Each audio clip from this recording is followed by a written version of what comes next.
इस बीच में महाराष्ट्र में जो पर्यटक थे, महाराष्ट्र के पर्यटक, उनके भी फंसने की बात आई।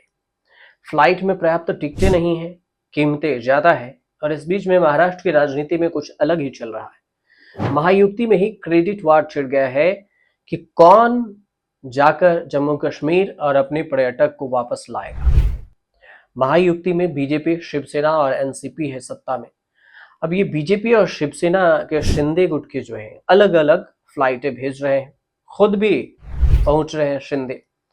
पहलगांव में जो फंसे पर्यटक हैं उनको वापस लाने के लिए बीजेपी और शिवसेना दोनों अलग अलग रेस्क्यू ऑपरेशन चला रही है, जबकि इन दोनों को एक साथ चलाना चाहिए था। इससे ज्यादा वहां से पर्यटक आ पाते और मदद भी मिलती।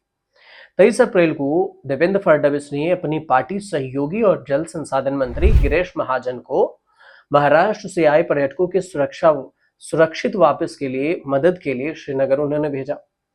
शिंदे ने भी इस मिशन में शिवसेना के पदाधिकारियों की एक टीम भेज दी। शिवसेना की जो इस टीम है, इसमें सांसद श्रीकांत शिंदे जो उनके बेटे हैं, उन्हें और सहायक अभिजीत दारकर को डोंबिवली से शिवसेना के उप प्रमुख है राजेश कदम, इन सबको भेजा। इसके बाद शिंदे खुद 23 अप्रैल को वहां पहुंच गए, चार्टर्ड फ्लाइट लेकर श्रीनगर पहुंच गए। शिंदे के जो कार्यालय है उसकी ओर से एक बयान जारी किया गया और इस बयान में ये कहा गया कि चूंकि उप मुख्यमंत्री खुद जम्मू कश्मीर गए हैं, इसलिए सरकार द्वारा किए जाने वाले राहत कार्य में तेजी आएगी। इसमें यह भी कहा गया कि किसी भी दुर्घटना की स्थिति में शिंदे लोगों की मदद के लिए सबसे पहले पहुंचेंगे। इसके बाद देवेंद्र फडणवीस और शिंदे ने महाराष्ट्र में फंसे पर्यटकों को वापस लाने के लिए विशेष उड़ानों की व्यवस्था करने के लिए अलग अलग प्रयास किए कि अलग अलग फ्लाइटें भेजी जाएगी।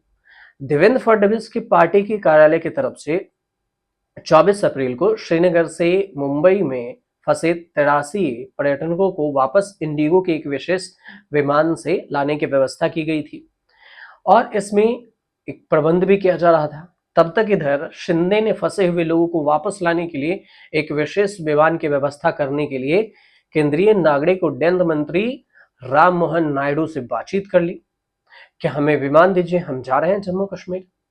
अब सीएमओ की तरफ से बयान आया, देवेंद्र फडणवीस, कहा गया सीएमओ की तरफ से देवेंद्र फडणवीस ने मुंबई के संरक्षक मंत्री आशीष शेलार और मंगल प्रभात लोढ़ा को महाराष्ट्र के जो मृत पर्यटक हैं उनके पार्थिव शरीर को रिसीव करने की व्यवस्था और देखरेख करने के लिए मुंबई हवाई अड्डे पर मौजूद रहने के लिए कहा।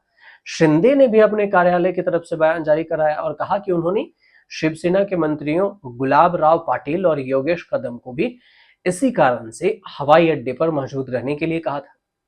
अब इसके अलावे देखें तो शिंदे ने संजय लेले के परिवार से भी संपर्क किया, जो डोंबिवली के रहने वाले 3 मृतक पर्यटक में से एक थे। लेले डोंबिवली में शिवसेना के उप प्रमुख राजेश कदम के रिश्तेदार थे।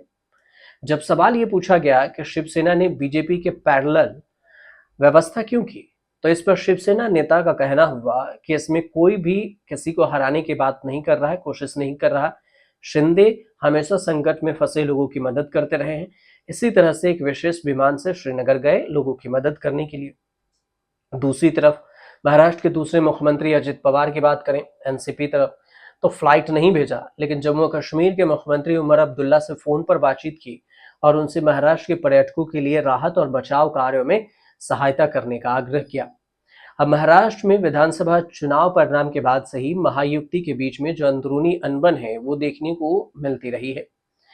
ये और बात है कि सहयोगी पार्टियों ने खुलकर ये नहीं कहा कि हमारी मनमुटाव है अंदर में या कोई खास डिमांड है, लेकिन जब से एकनाथ शिंदे के जगह पर देवेंद्र फडणवीस को सीएम बनाया गया है, तब से कुछ ना कुछ नया अनबन अंदर ही अंदर देखने को मिलती रहती है और इसका झलक इस बार भी देखने को मिला।